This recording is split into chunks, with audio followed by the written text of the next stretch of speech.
Okay, so Pythagorean theorem, you've used it before, certainly in previous math courses. We've looked at a proof of it, and now you're going to problem solve with a little, and certainly problems similar to the one I've set up here you've seen before. And maybe before you just dove right in and said, this looks like an x squared plus 9 squared equals 21 squared. And then you can see right away we're going to get some big numbers here. X squared plus 81 equals, who the heck knows what 21 squared is. So our strategy on this is to try and approach this a little bit differently. So we note that we have two of the numbers here, two of the sides have factors of 3. So it's 3 times 7 and 3 times 3. That means the third side is also going to have a factor of 3. I'll call that 3 times y. So basically this is called the method of reduced triangles. So I'm going to go ahead and set up my new situation where I'm really working with a 3 and a 7 and a y. I'm going to solve for y in this reduced triangle. Note there are no common factors in between the 3 and the 7. Solve for y and then multiply by 3 and that will give me x.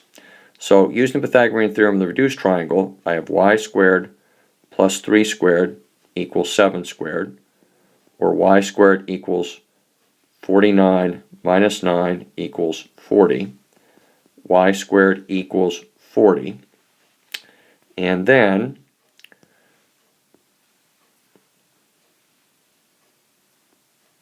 I can go ahead and solve for y. Y equals 4 times 10 equals 2 root 10. And note that x up here was 3y. So therefore, x equals 3 times 2 root 10 equals 6 root 10. So that's called the method of reduced triangles. Find a common factor among between the two sides listed and work with smaller numbers. So sometimes your sides are not nice whole counting numbers like 3 or 7 or 11. You might have some side lengths that are actually radical expressions. Pythagorean theorem still holds. I look at 2 root 3 and 5 root 2. I see no common factors. So method of reduced triangle is not going to apply here. So I simply go ahead and do my Pythagorean theorem with what I've got. And I'm going to get 2 root 3 squared plus 5 root 2 squared equals t squared. Squaring, I get 12 plus 50 equals t squared. 62 equals t squared. At that point, I do want to say, I want to solve for t, obviously, and then simplify. And to do that, then I'm looking at t equals the positive square root of 62, since t is a length. Now, 62 is 31 times 2. There are no other, so that's a prime factorization of 62. There are going to be no perfect squares that are factors. So indeed, I'm in simplest radical form, and I'm done. So here's a problem. You're given a large triangle with an altitude drawn to one of its sides, and you're asked to solve for missing side of length x up there. Now I'm not told that this whole large triangle here is a right triangle. I'm told nothing about that angle, so I can't assume anything about it for using the Pythagorean theorem here with the x, the 10, and the 21. Can't do that. So I've got to somehow work with one of the two smaller triangles and see if I can do anything eventually to allow myself to get to x. Well, I can go after the Pythagorean theorem in this triangle here, and if you note, I've got a common factor of 2 here. So this is 2 times 5. This is 2 times 3. So this side's going to be 2 times something, call it t.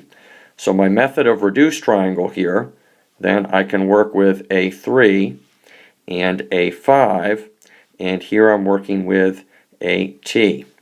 So 3 squared plus t squared equals 5 squared, and that means t squared equals 25 minus 9 equals 16, or t equals 4. So if t equals 4, 2 times t therefore equals 8.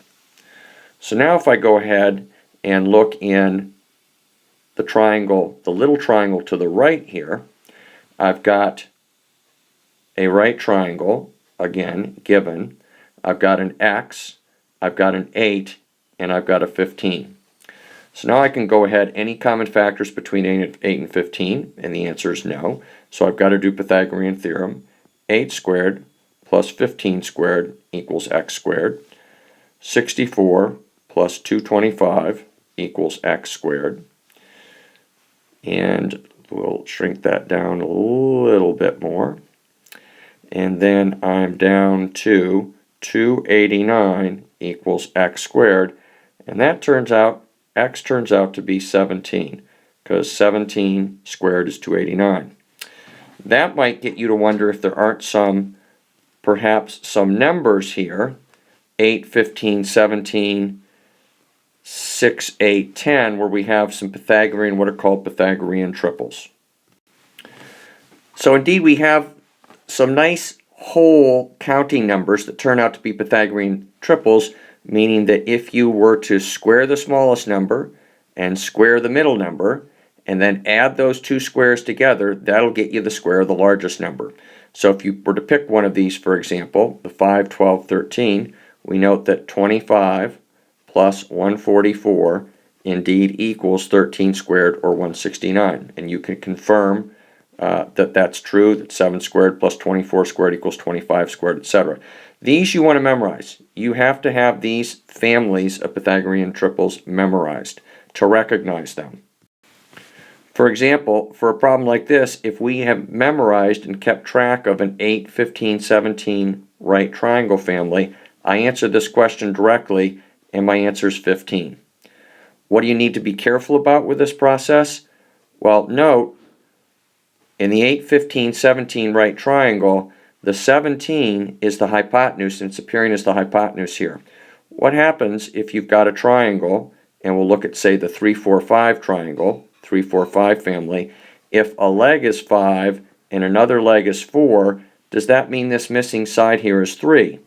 And the answer is it can't be, because for the 3, 4, 5, the 5 is the largest side, and the largest side has to be the hypotenuse. So how would I have to do this problem? No common factors between the 4 and the 5, so it's simply 4 squared plus 5 squared equals, we'll call this x squared. 16 plus 25 equals x squared. X equals the square root of 41.